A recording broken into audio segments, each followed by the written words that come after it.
comment among 20 positive ones, the one thing that went wrong in an otherwise good day, the one worry among 10 things going well. Your brain amplifies these disproportionately, not because you are a pessimist, because you are a human with a brain that was built for a much more dangerous world than the one you actually live in. Here is the crazy part. Researchers found that it takes approximately 5 positive experiences to counteract the emotional impact of one negative experience of equal intensity. 5 to 1. Which means in a day where 4 good things and 1 bad thing happen, you can still end the day feeling net negative. Your brain did exactly what it was designed to do. The math just does not work in your favor. Here is your action at the end of today. Write down 5 specific good things that happened. Not to force positivity, but to manually correct for a biological bias that is systematically undercounting the good in your life. Do this for 2 weeks and notice whether your perception of your daily experience begins to shift. You are not lying to yourself. You are rebalancing a scale that was already tilted before you got there. Share this with someone who always seems to focus on the one thing that went wrong, even when everything else went right. They are not negative by choice. Their brain is just doing its job. Now, number 3.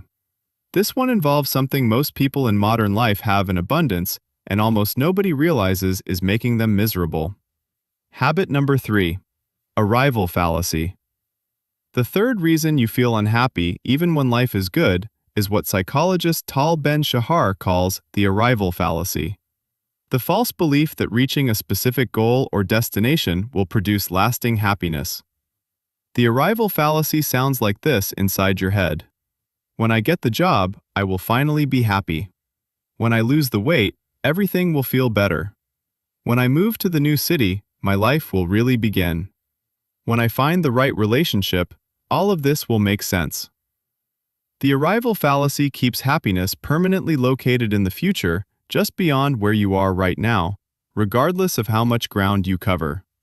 The problem is that arrival never delivers what anticipation promised.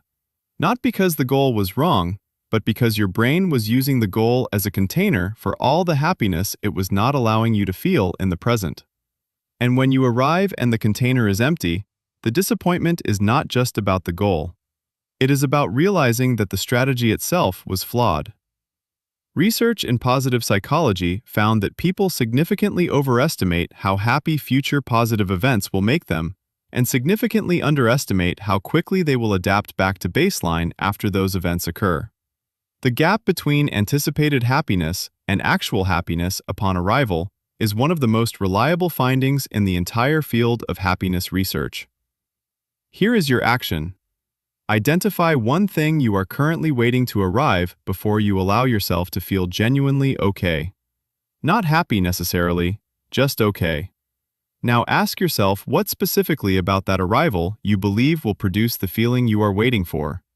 Is it safety, connection, freedom, recognition? Whatever that underlying need is, find one small way to partially meet that need today in your current circumstances, rather than waiting for the arrival to meet it fully. Habit number 4. Lack of meaning versus lack of pleasure. The fourth reason is one of the most important distinctions in all of happiness psychology, and most people have never heard it explained clearly.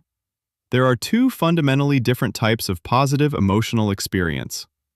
Hedonic well-being, pleasure, comfort, entertainment, sensory enjoyment, and eudaimonic well-being, meaning, purpose, growth, contribution, the feeling that what you are doing matters beyond just how it feels in the moment. Modern life is extraordinarily good at providing hedonic well-being, entertainment on demand, comfort, food, social media stimulation, convenient pleasure of almost every kind, available at any moment. What modern life is much worse at providing, and what most people are quietly starving for, is eudaimonic well-being. The deep sense that their life means something, that they are growing, that they are contributing to something beyond themselves, that what they do with their days matters. Researchers studying life satisfaction found that people whose lives were high in pleasure but low in meaning reported feeling empty, hollow, and vaguely purposeless despite objectively comfortable circumstances. People whose lives were high in meaning but lower in immediate pleasure reported significantly higher long-term life satisfaction and resilience despite more frequent difficulty and discomfort. You can feel unhappy